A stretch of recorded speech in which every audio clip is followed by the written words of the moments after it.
Mata yang tertuju kepada Yesus. Mata yang tertuju kepada Yesus itu gimana sih? Lah, Yesusnya nggak kelihatan. Seringkali kita itu berbicara sesuatu yang ternyata kalau dipikirin kita nggak nangkep gitu loh. Mata tertuju kepada Yesus itu kayak apa? Nah, karena Tuhan itu kan tidak kelihatan. Jadi mata yang tertuju kepada Yesus itu artinya mata hati kita atau mata rohani kita itu tertuju pada firman. Dari firman itulah kita kenal Yesus kan. Dari firmanlah kita tahu hatinya, dari firmanlah kita tahu cara kerjanya, dari firmanlah kita tahu janjinya, dari firmanlah kita tahu apa yang bisa membatalkan janji. Jangan berpikir janji Tuhan tidak bisa dibatalkan. Tuhan kalau berjanji tidak membatalkan, tapi kita bisa membatalkannya karena kita punya hak untuk memilih. Jadi mata yang tertuju kepada Yesus artinya kita itu tertuju kepada firman. Kita ini akan memasuki tahun yang baru, betul?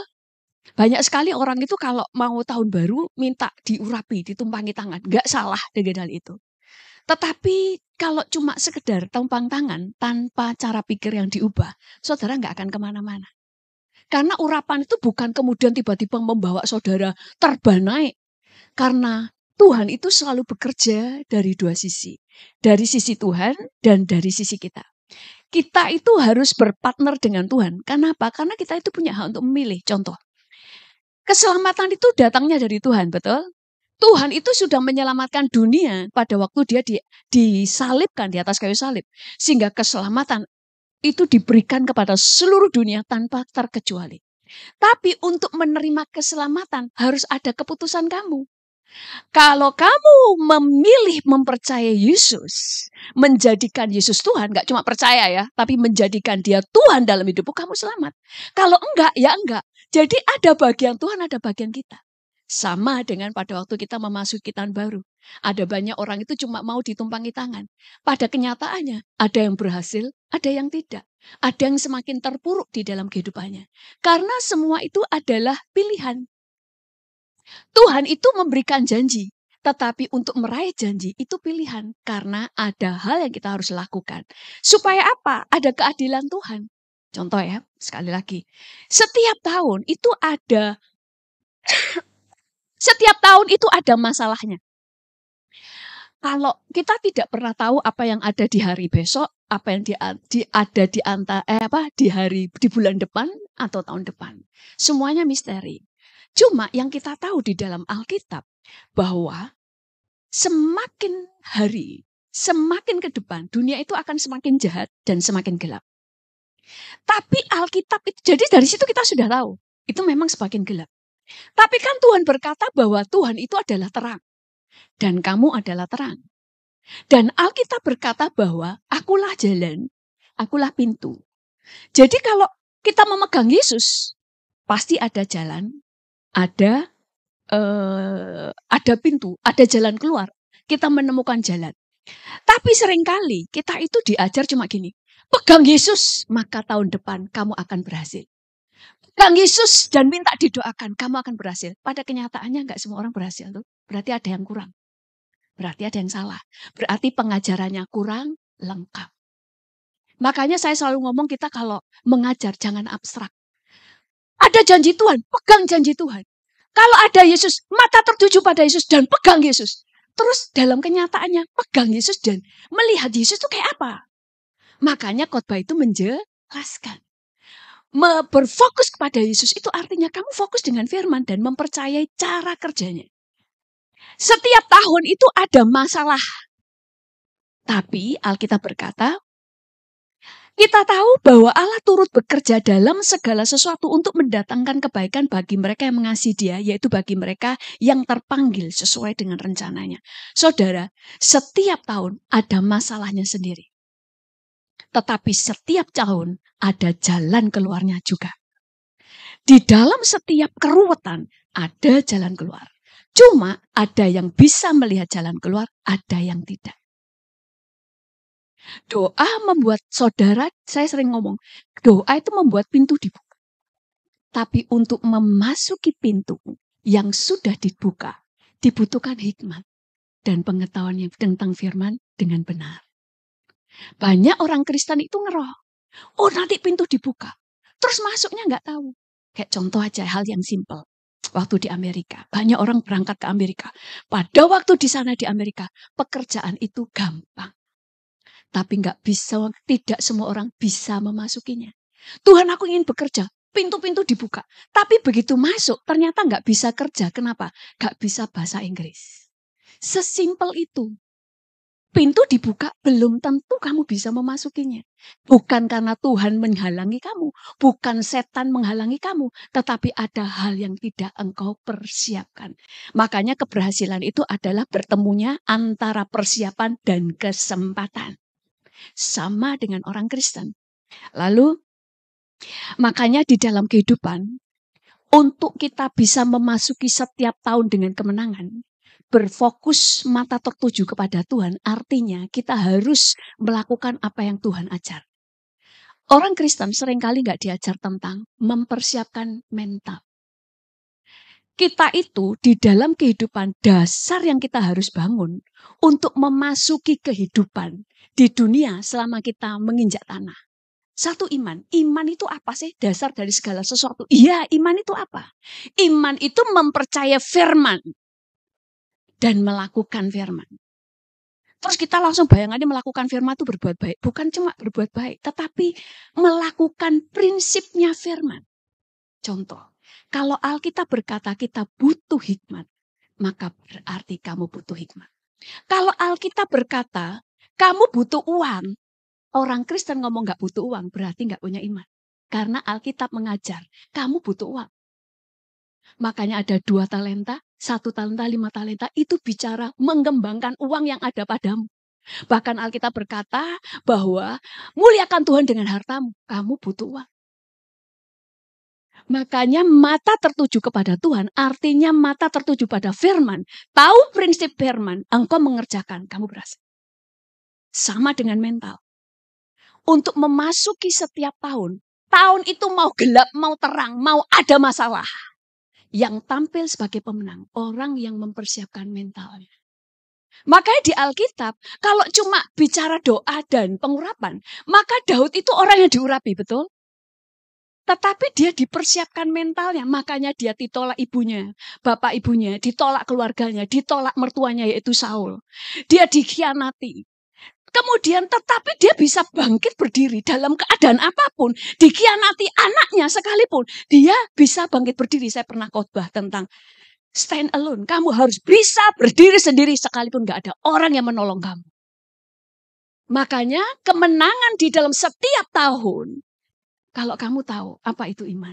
Iman itu mempercayai Alkitab. Kalau Alkitab mengajar kita mempersiapkan mental, hikmat dan pengetahuan, maka persiapkan.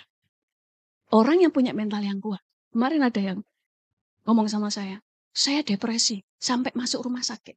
Saya pikir dia itu dianiaya suaminya. Enggak. Cuma dibentak langsung masuk rumah sakit. Depresi. Yang salah yang mana? Ayo. Apakah goncangan? Enggak di dia. Ada banyak istri yang ditonjokin suami. Iya toh? Sering dengar kan? Dianiaya, bisa bertahan, tetap memuliakan Tuhan sampai suaminya bisa bertobat. Bukan yang penting di depan itu masalah apa. Bukan yang penting ditumpangi tangan. Ditumpangin tangan membuat saudara diurap. Tapi urapan itu sia-sia kalau wadahnya nggak benar. Saul itu diurapi Tuhan, tapi bisa jatuh tuh. Simpson itu diurapi Tuhan, bisa jatuh tuh karena wadahnya nggak benar. Mentalnya nggak kuat. Simpson itu kalau lihat istrinya nangis selalu jatuh. Maka istrinya pakai senjata itu, dia kalau nangis pasti hal-hal rahasia dibongkar semua. Dia kelemahannya di wanita dan tangisan. Makanya iblis pakai wanita. Tapi kalau mentalnya kuat, Yusuf itu dikhianati keluarganya, dikhianati Potifar yang sudah dia bantu, dikhianati istri Potifar, waktu di penjara dan sebagainya. Dia dikhianati teman sepenjaranya. Tetapi dia bisa berdiri. Sehingga dalam setiap masalah pun, dia tetap menjadi pemimpin. Waktu jadi budak, dia jadi pemimpin budak. Waktu di penjara, dia diangkat menjadi pemimpin para tahanan. Karena dia yang mengatur segala sesuatu. Sehingga Kepala penjara nggak perlu berbuat apa-apa, digantikan Yusuf. Yusuf orang penjara tapi kayak sipir penjara. Karena dia yang memegang kunci dan memegang semuanya. Makanan dan semuanya. Jadi dimanapun dia berada, dia menang. Masalahnya bukan nanti di tahun 2004 itu, 2024 itu gelap atau enggak. Tetapi selama kamu terang, kamu melakukan apa yang Tuhan katakan, kamu jadi pemenang. Amin. Jadi itu yang kita persiapkan wadahnya. Fondasi mental. Banyak orang Kristen cengeng, saudara orang Yahudi. Nggak punya bangsa waktu itu, sekarang sih sudah punya negara. Mereka nggak punya negara. Tapi mereka dibuang di mana-mana. Mereka sampai waktu zamannya Holocaust. Mereka disiksa, dianiaya, nggak dikasih makan, dibakar hidup-hidup. Mereka tidak meninggalkan Tuhan. Tetapi mereka sampai hari ini justru menguasai dunia dengan ekonominya, dengan teknologi. Kenapa? Nggak cuma soal berdoa dan iman. Iman itu ada buktinya. Yaitu mereka mempersiapkan mentalnya. Mereka tetap ngomong kita bangsa pilihan, bangsa pilihan, bangsa pilihan. Walaupun sudah dianiaya berkali-kali. Mereka percaya banget bahwa aku adalah bangsa pilihan. Makanya bukan tidak peduli tahun depan itu kayak apa. Yang diperdulikan apa yang kita persiapkan. Maka yang kita persiapkan kepada anak-anak itu hal yang real. Yang mereka bisa pelajari. Nggak cuma kamu berdoa. Berdoa yes. Tapi hal-hal yang nyata. Mereka diajar bagaimana punya mental yang kuat. Yang tidak gampang menyerah. Makanya orang dunia yang mentalnya kuat. Mereka itu bisa saja tampil sebagai pemenang. Tanpa Tuhan. Karena selama hidup di dunia, saudara harus pelajari Alkitab. Alkitab mengajar banyak hal. Makanya di dalam kehidupan kita yang berhasil, ada 4 hal yang kita harus bangun. Di dalam kehidupan itu enggak sekadar cuma hidup kekristenan itu cuma datang ke gereja, terus mendengar khotbah-khotbah yang khotbah-khotbah yang indah, tapi enggak bisa dikerjakan. Jadi di dalam hidup kekristenan supaya berhasil, gak cukup cuma doa. Ada 4 kaki meja yang harus dibangun. Makanya banyak orang Kristen sedikit-sedikit ngomong, semua hanya karena Tuhan. Bukan karena kita, semua karena Tuhan. Benar, tapi membuat orang Kristen jadi salah paham. Semua karena Tuhan, bukan karena kamu. Akhirnya orang Kristen pasif. Kan semua karena Tuhan. Tuhan yang mengerjakan semua. Berarti saya cuma berdoa, Tuhan yang mengerjakan semuanya. Kita pasif. Makanya orang Kristen suka dengan ayat firman Tuhan yang berkata, Tuhan menyediakan makanan bagi orang yang dikasihnya pada waktu tidur. Betul? Loh, ada ayat itu. Tapi ada ayat yang lain. Kerja keras. Dan sebagainya. Makanya kalau kita melihat firman dengan utuh, saudara tidak salah paham. Dan imanmu menjadi benar. Kalau imanmu benar, kamu mendapatkan apa yang Tuhan janjikan. Contoh yang pertama, ada hal yang kita bangun di dalam hidup. Yang pertama, tonggak yang pertama atau kaki yang pertama, itu kan supaya ada keseimbangan. Hidup itu harus ada keseimbangan, dibangun bersama-sama. Kaki yang pertama yang kita bangun adalah spiritual foundation. Atau fondasi rohani, mengenal Tuhan. Mengenal Tuhan bukan dari kata apa kata orang, tapi mengenal Tuhan secara pribadi. Saya mengenal Tuhan sejak saya masih kecil, karena orang tua saya Kristen. Tapi saya lahir baru waktu saya SMA. Apa maksudnya lahir baru? Saya itu nangkep Yesus Tuhan, bukan karena perkataan orang. Saya mengenal dia secara pribadi, sehingga iman saya nggak bisa digoncang. Itu lahir baru, mengenal Tuhan secara pribadi. Jadi ada spiritual foundation, kehidupan rohani, kehidupan doa, baca Alkitab yang harus kita bangun secara pribadi. Itu kaki yang pertama. Tapi hidup itu nggak cuma sekedar baca Alkitab, kemudian berdoa, mengenal Tuhan, pujian penyembahan, enggak. Karena ayat Alkitab, kalau cuma doa maka perjanjian lama dan perjanjian baru isinya diajar tentang doa. Tapi enggak semuanya tentang doa. Nah, makanya banyak orang Kristen jadi kecewa. Kalau semuanya Tuhan yang mengerjakan dan semuanya karena Tuhan, maka berarti Tuhan gak adil. Karena ada banyak orang Kristen yang sukses, ada yang enggak. Ada pernikahan yang sukses, ada yang enggak. Betul enggak? Ada yang anak-anak yang sukses, ada anak-anak yang hancur. Betul enggak? Kalau semua yang Tuhan kerjakan, kenapa Tuhan gak mengerjakannya untuk saya? Karena selalu ada sisi Tuhan dan sisi kita. Itu keadilan. Karena Tuhan tidak mau melahirkan anak-anak yang bodoh, tetapi melahirkan generasi seperti Tuhannya. Kalau Yesus cerdas, Alkitab berkata sejak 12 tahun, Yesus sudah berhikmat. Hikmatnya menggoncangkan hati para imam-imam. Berhikmat dari kecil. Yesus tuh gak cuma berjalan dalam urapan, tapi dia belajar. Berjalan di dalam urapan. Hikmat. Bahkan dia sekolah Alkitab. Padahal dia Tuhan. Betul?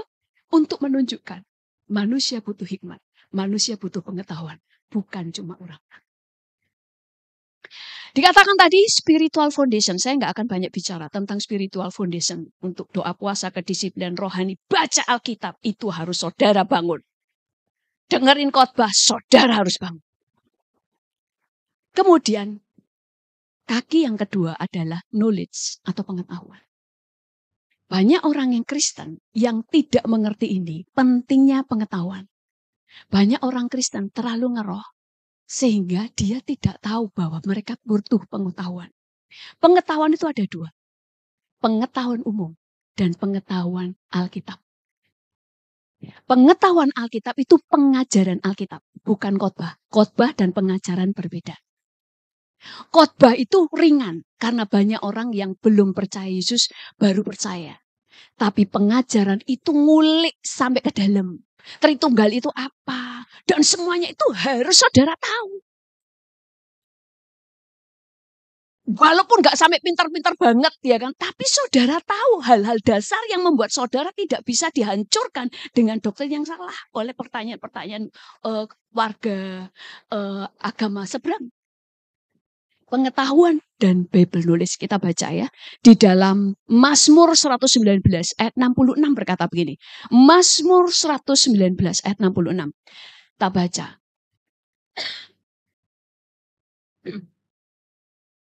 Ada? Kalau nggak ada, Amsal 8 ayat 9.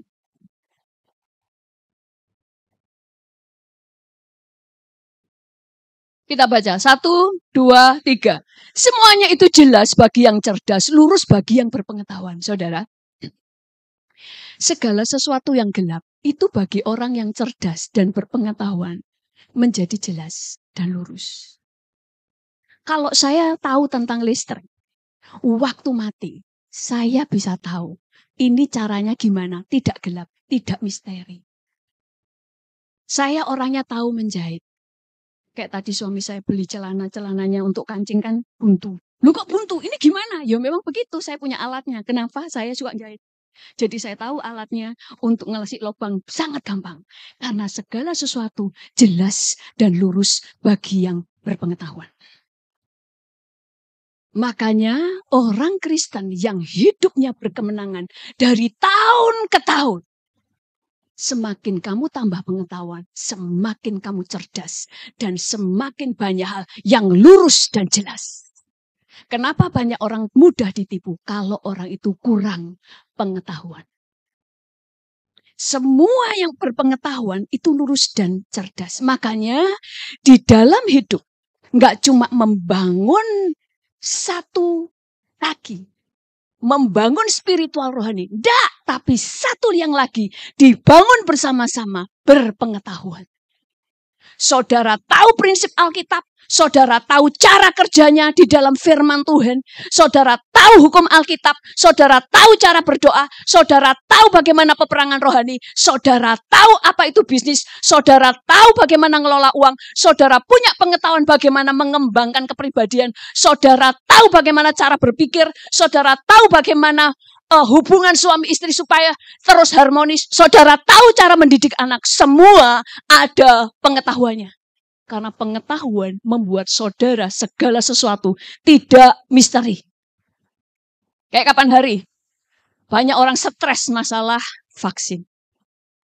Kenapa banyak orang depresi? Ketakutan karena tidak tahu Alkitab. Padahal Alkitab sudah jelas. Mana 66, mana bukan. Mana itu tanda tanda binatang, itu yang mana? Semua jelas di Alkitab. Karena tidak tahu, semua gelap, misteri, semua pada ketakutan. Tapi bagi orang yang berpengetahuan, tahu yang diajarkan Alkitab, dia tidak takut. Makanya jadi orang Kristen nggak cuma tentang doa dan deklarasi.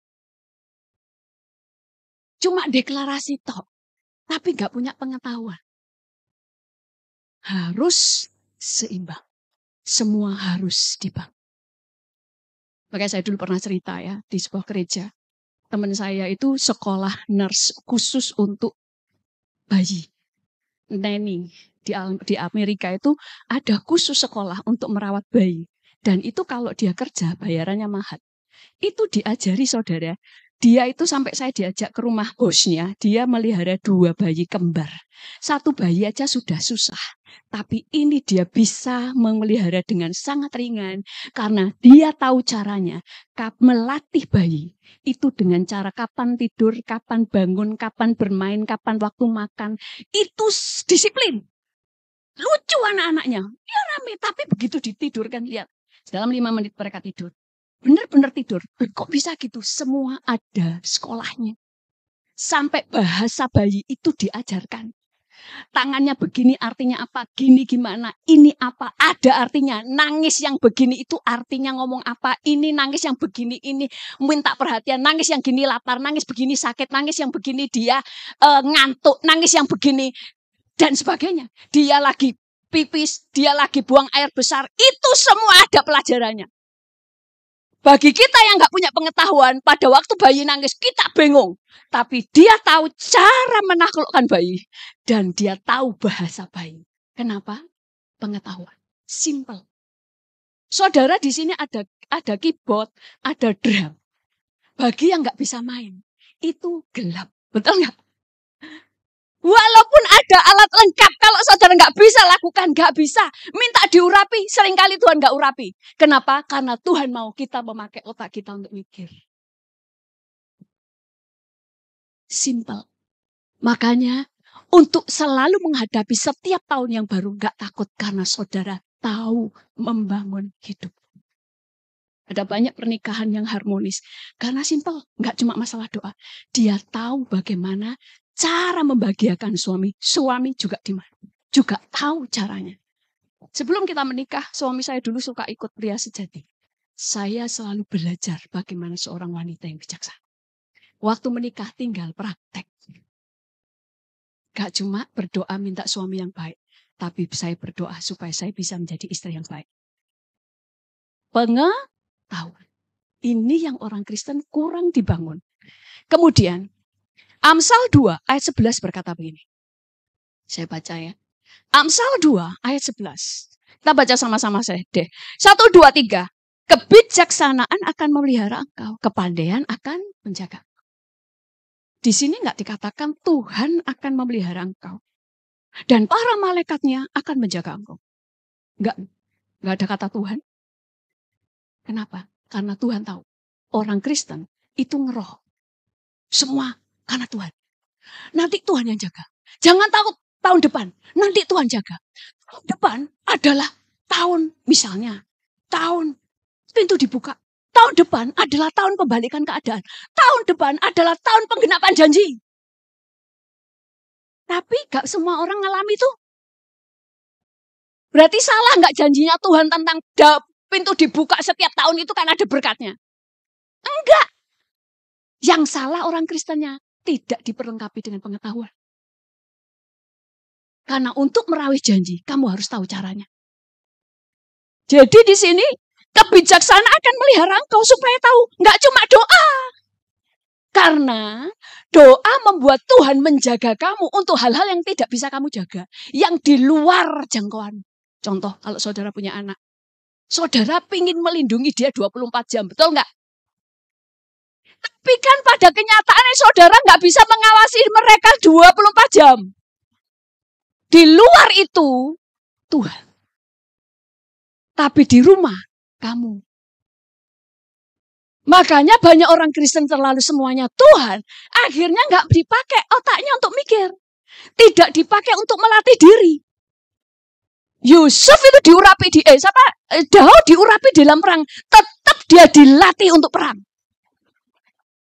Orang Israel Tuhan katakan ada bangsa-bangsa yang Tuhan izinkan gak habis. Supaya mereka memerangi Israel. Jadi yang lahir tidak pernah mengalami perang. Terlatih untuk perang. Loh harusnya kan gak perlu. Kan ada Tuhan. Bukankah Tuhan yang berperang ganti kita? Ngapain ngelatih perang? Kenapa? Karena Tuhan mau melahirkan anak-anaknya yang seperti dia. Kalau aku singa, kamu singa. Aku raja wali, kamu raja wali. Untuk jadi singa dan raja wali perlu bukti. Perlu ada musuh untuk ditaklukkan. Jadi tadi yang pertama kita membangun spiritual rohani. Harus dibangun. Makanya jangan hidup dari mimpi dan penglihatan. Banyak orang Kristen itu suka dengan pendeta yang ngasih mimpi dan penglihatan. Gak apa-apa sebenarnya, tapi cuma 50%. Semua itu harus dari diri sendiri. Dapat suara Tuhan. Saya dulu ada 2 grup. A ngomong saya B, ngomong saya A. Yang grup B ngomong B. Bingung gak? Sama-sama pelihat, sama-sama pengetahuan dong. Sakti lah, ngaku sakti semuanya. Penglihatan semuanya. Saya langsung berdoa, Tuhan bicara pada saya. Tuhan bicara pribadi. Semuanya salah. Kanan kiri salah. Kenapa? Yang paling penting itu kita. Kemudian, yang kedua, makanya Alkitab itu berkata bahwa jangan kau melupakan firman Tuhan, Taurat Tuhan, supaya kamu berhasil dan beruntung. Betul? Kenapa? Kamu harus tahu firman. Lalu Alkitab itu juga di dalam bahasa Inggris, luck itu kan LUCK. Itu artinya adalah living under correct knowledge. Hidup di bawah pengetahuan yang benar. Maka kamu akan beruntung. Makanya untuk pelajari firman gak cuma baca. Tapi pelajari prinsipnya itu loh. Maksudnya kamu jadi pelaku firman. Itu lihat prinsipnya. Kalau Alkitab berkata rajin mendatangkan kaya. Berarti harus rajin. Tapi ayat yang lain berkata kerajinan tanpa pengetahuan adalah tidak baik. Oh berarti aku gak cuma harus rajin. Tapi punya pengetahuan. Alkitab berkata bahwa karena aku akan menyediakan roti bagi mereka yang aku kasih. Berarti dari semuanya itu saya harus rajin, saya bisa dipercaya, saya itu juga menyenangkan Tuhan karena ada berkat-berkat di luar yang saya bisa usahakan, itu bagian Tuhan. Prinsip-prinsipnya inilah yang kita pelajari dan lakukan. Maka kamu akan beruntung. Itu sebabnya orang Kristen tidak harus cuma belajar ada janji Tuhan. Tahun depan itu adalah tahun berkat. Jangan khawatir, pegang Yesus. Megangnya gimana? Kayak dulu adik saya pernah didoakan orang. Buka hati lebar-lebar supaya Yesus masuk ke kamu. Terus dia gini, sudah. Terus dia lagi, kurang, kamu harus benar-benar menerima Yesus dan hatimu lebar-lebar. Terus dia buka mata. Buka hati lebar itu gimana sih? Dari tadi sudah tak lebar-lebarin. Makanya itu abstrak. Pegang Yesus. Loh pegangnya itu gimana? Sudah tak pegang deh rasanya. Wong saya bahasa roh terus tak pegang terus. Mikirin Yesus terus sampai gak ngobrol sama orang. Salah paham. Kemudian kaki yang ketiga adalah leadership skill. Memimpin diri sendiri. Banyak orang hancur karena gak bisa memimpin diri. Apa sih memimpin diri sendiri? Alkitab berkata, kuasailah dirimu dalam segala hal. Orang yang bisa menguasai dirinya, tanda dia bisa memimpin dirinya. Dia bisa menguasai emosinya. Dia bisa menguasai keinginannya. Alkitab berkata, kamu dicobai oleh keinginan-keinginanmu sendiri. Dia bisa menguasai mulutnya. Alkitab berkata, hidup dan mati dikuasai oleh lidah.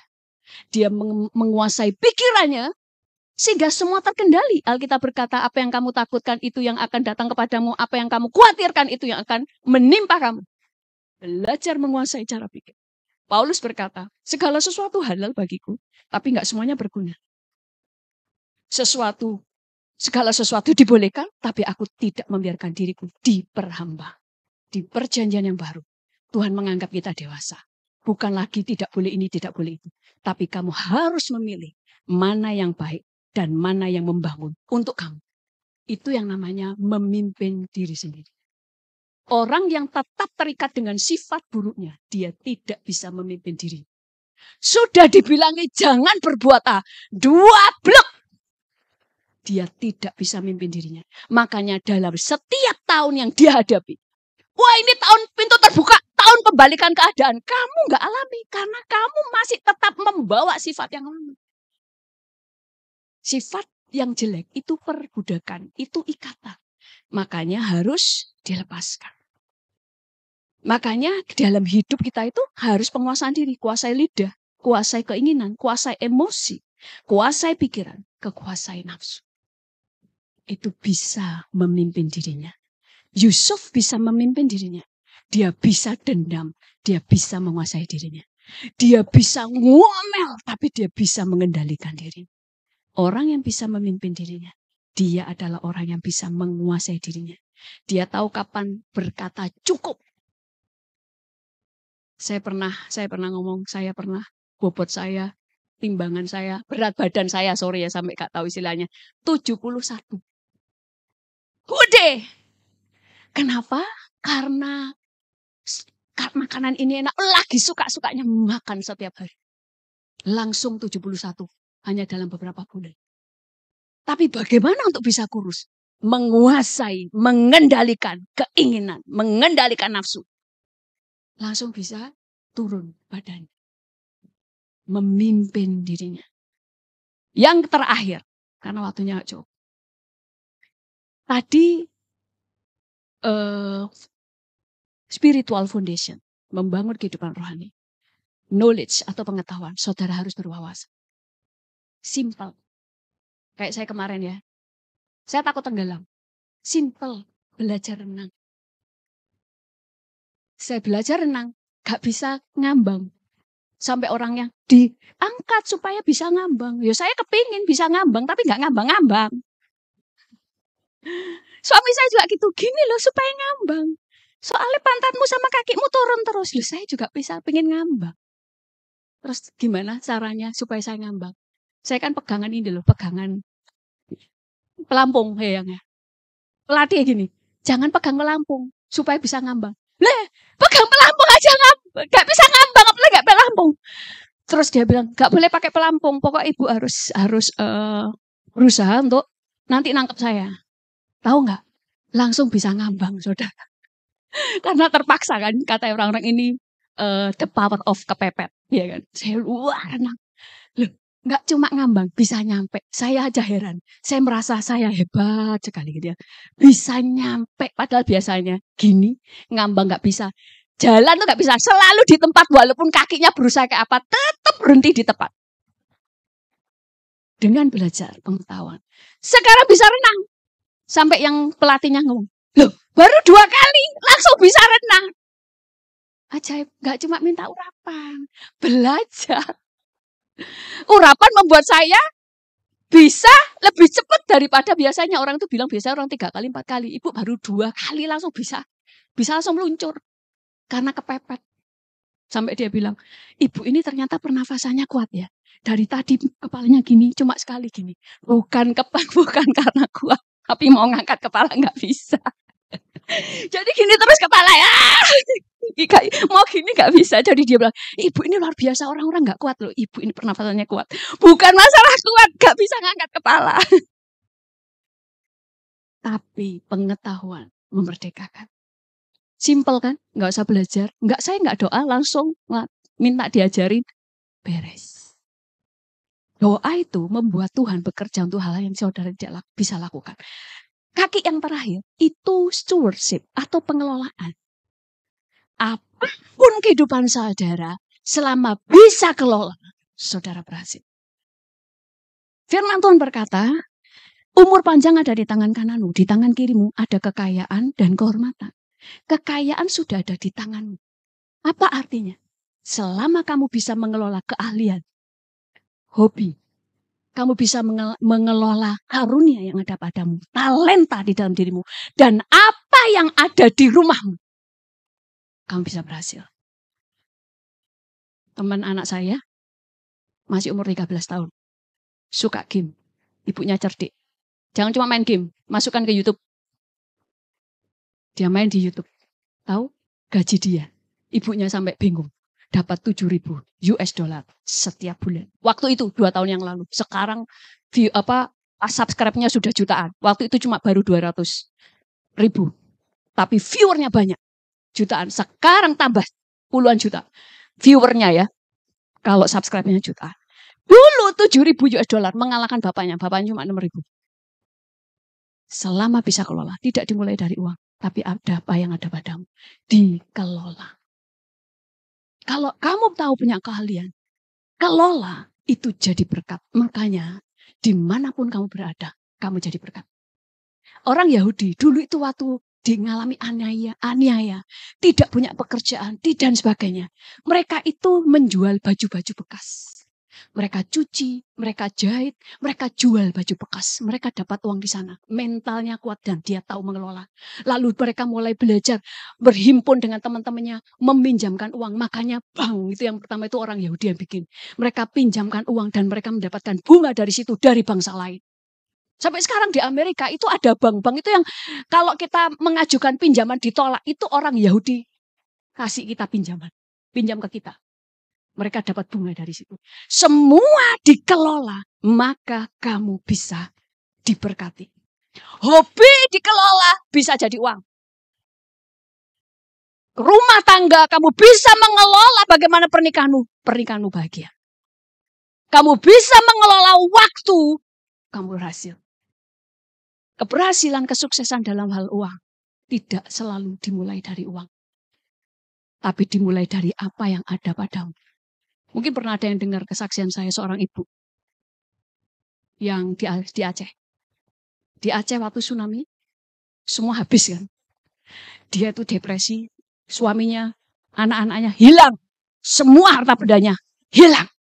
Dia itu kayak orang linglung. Terus ada tentara kasihan sama dia. Dikasih 50.000.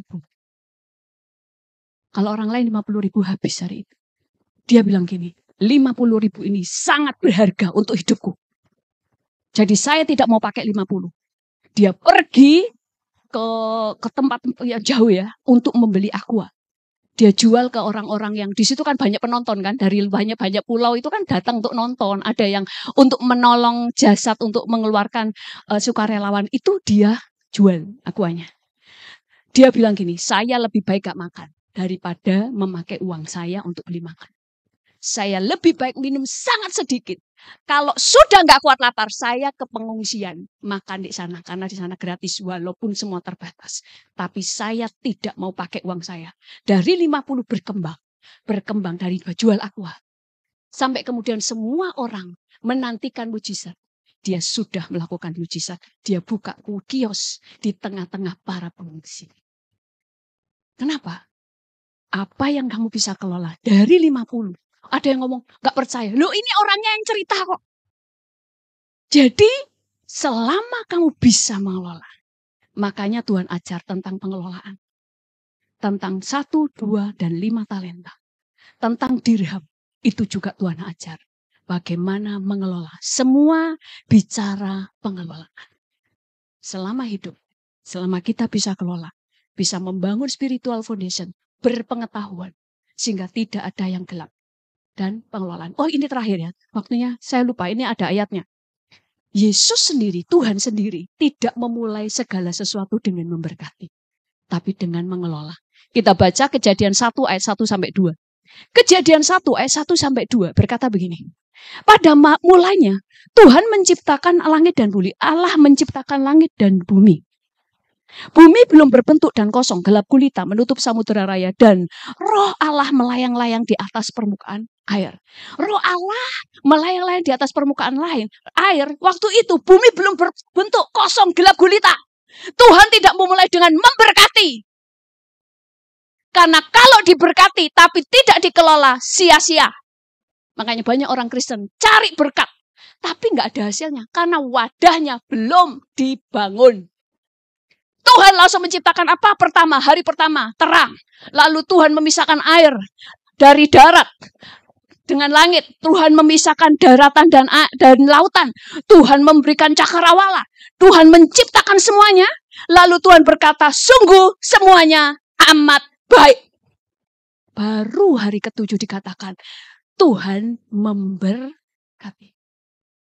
Untuk diberkati gampang. Selama kamu bisa kelola. Kalau saya misalnya punya restoran. Saya sudah tahu takaran. Saya sudah hafal takaran-takarannya. Maka pada waktu dari 100, tiba-tiba Tuhan datangkan 5.000 pesanan. Saya sudah tahu takaran. Tapi kalau main perasaan, tidak dikelola. Pokoknya garamnya segini. Waktu jadi 5.000 pesanan. Maka perasaanmu sudah nggak jalan. Sudah rasanya udah nggak karuan. Kelola. Atau bisa mengelola. Saudara berhasil. Makanya mau tahun depan gelap kayak mau apa. Nggak usah dipikirin. Pegang Tuhan. Artinya pegang firman. Kerjakan. Amin. Berikan tepuk tangan untuk Tuhan Yesus. Saya undang tim musik untuk bangkit berdiri.